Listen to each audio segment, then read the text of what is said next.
میں ہوں علی ذکی اور آپ دیکھ رہے ہیں واہ پاکستان ڈیجیٹل۔ پاکستان میں بیک وقت سیاسی، آئینی اور معاشی بحران چل رہا ہے، اور آئیے ان تمام بحران پر نظر ڈالتے ہیں پچھلے ہفتے رونما ہونے والے واقعات کو مد نظر رکھتے ہوئے۔ لیکن اس سے پہلے اگر آپ لوگوں نے واہ پاکستان ڈیجیٹل کو سبسکرائب نہیں کیا ہوا تو کر لیجئے۔ گزشتہ دنوں سیاسی حلقوں میں ایک انٹرویو کا بڑا چرچا ہے۔ وہ انٹرویو ہے زرداری صاحب اور حامد میر صاحب کا۔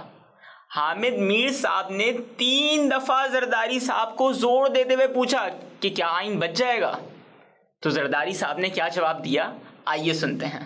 کسی بھی جمہوری ملک میں پولیٹیکل فورسز اور عوام ہی کا یہ کام ہوتا ہے کہ وہ آئین کی حفاظت پر گامزن ہوں، نہ کہ کسی تیسری قوت کا۔ تو پاکستان میں ایسا کیا مسئلہ ہے کہ بار بار پولیٹیکل فورسز کو یہ باور کرانا پڑتا ہے کہ وہ آئین کی حفاظت پر گامزن ہیں، جبکہ یہ نارمل سی بات ہے؟ جبکہ ایب نارمیلٹی یہ ہے کہ پولیٹیکل فورسز اور عوام نہیں، جبکہ کوئی تیسری قوت آئین کی حفاظت کرے۔ یہ ایب نارمیلٹی ہے۔ تو پاکستان میں کیا ضرورت ہے کہ بار بار زرداری صاحب حامد میر صاحب کو یہ بات بتائیں کہ آئین کی حفاظت وہ کریں گے؟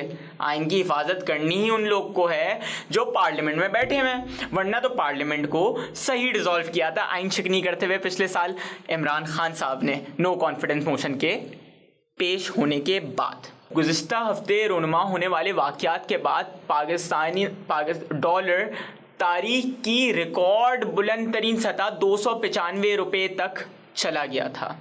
اس کے ذمہ دار کون ہیں؟ اس کے ذمہ دار پاکستان میں 75 سالہ اکانومی کی ان انسٹیبلٹی ہے۔ فار ایگزامپل، اگر میں کہیں پہ کوئی چیز انویسٹ کرنے جا رہا ہوں اور میں دیکھوں کہ مجھے ایک پلاٹ خریدنا ہے، لیکن وہ پلاٹ ہی ڈسپیوٹ کا ہے، یعنی وہاں پہ پہلے ایک مالک بولتا ہے کہ وہ اس کا ہے اور دوسرا بھائی بولتا ہے کہ وہ اس کا مالک وہ ہے، تو آیا آپ یہ بات سوچیں کہ آپ ایسی جگہ پر انویسٹ کریں گے؟ اگر یہی پرسپیکٹو ہم لوگ رکھیں باہر کے انویسٹرز کا پاکستان میں، تو کون چاہے گا کہ پاکستان میں انویسٹ کرے؟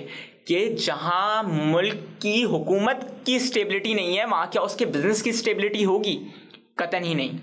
پھر اگر آپ روزمرہ کمانے والوں کو اگر دیکھیں تو کیا وہ اسٹیبل ہے؟ نہیں۔ پاکستان میں تو انٹرنیٹ ہی بند کر دیا جاتا ہے۔ گزشتہ ہفتے جب ایک سابقہ پرائم منسٹر کو القادر ٹرسٹ کیس میں گرفتار کیا گیا اور اس کے بعد جو ری ایکشن آیا عوام کی طرف سے، ان کے فالوورز کی طرف سے، کہ انہوں نے کور کمانڈر ہاؤس جو کہ سابقہ جناح ہاؤس تھا وہ جلا دیا، اور سرکاری کے ساتھ ساتھ پرائیویٹ املاک کو بھی نقصان پہنچانا شروع کر دیا۔ میں تو ہوں ایک مڈل کلاس، اور بات بھی مڈل کلاس لوگوں کی ہی کروں گا۔ گزشتہ دنوں رونما ہونے والے فسادات میں نقصان کس کا ہوا؟ اشرافیہ کی بات تو ہوتی ہی ہے۔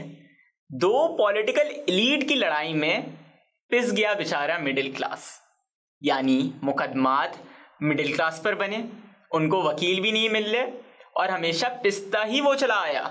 آپ کو کیا لگتا ہے کہ کسی بھی پولیٹیکل ایلیٹ کو سزا ہوگی، یا وہ ان مصائب سے گزرے گا جس سے عام مڈل کلاس گزر رہا ہے یہ واقعات رونما ہونے کے بعد؟ میں سمجھتا ہوں قطعاً ہی نہیں۔ تو خود مڈل کلاس کو بھی سوچنا چاہیے کہ انہوں نے گزشتہ دنوں کیا کیا۔ اگر بات کریں اسی وجہ سے کہ جو ذی شعور مڈل کلاس بندہ ہوگا وہ کبھی پولیٹیکل کرائسس اور پولیٹیکل کرائم کا شکار نہیں ہوگا، اور یہی وجہ ہے کہ پاکستان میں برین ڈرین ہوتا ہے۔ یعنی کون چاہے گا ایسے ملک میں رہنا اور زندگی گزارنا، یا کون چاہے گا کہ اس کی فیملی ایسے ملک میں رہتی ہو کہ جہاں پہ وکٹم ہی صرف مڈل کلاس ہوتا ہے؟ یعنی آپ دیکھیں نا کہ کس کرب سے فیملی گزر رہی ہیں کہ جن کو وکیل نہیں مل رہے، جن کے خلاف مقدمے دائر ہیں وہ بھی دہشت گردی کے، جو کہ اینٹی ٹیررزم کورٹ، اور اب تو بات یہ سننے میں آ رہی ہے کہ ملٹری کورٹس میں چلیں گے عوام کے خلاف مقدمے۔ تو آپ سوچیں کہ اس ملک کا کیا ہوگا۔ کوئی بھی مڈل کلاس اپنی آواز بلند کرنے سے پہلے یا پریکٹیکلی ان ایکشن آنے سے پہلے ایک دفعہ حالات اور واقعات اور تاریخ پر ایک دفعہ روشنی ڈالے اور تاریخ کو دیکھے کہ ہوتا کیا گیا ہے۔ یعنی ہر مڈل کلاس کو یہ سوچنا چاہیے کہ اس کے ان ایکشن آنے کی وجہ سے آیا مثبت اثرات رونما ہوں گے یا منفی اثرات رونما ہوں گے۔ تو بھیا ہماری درخواست تو یہی ہے کہ کوئی بھی مڈل کلاس اشرافیہ کے کہنے پر کوئی ایسا اقدام نہ اٹھائے کہ جس کی وجہ سے اس کو اور اس کی فیملی کو سخت مشکلات کا سامنا کرنا پڑے۔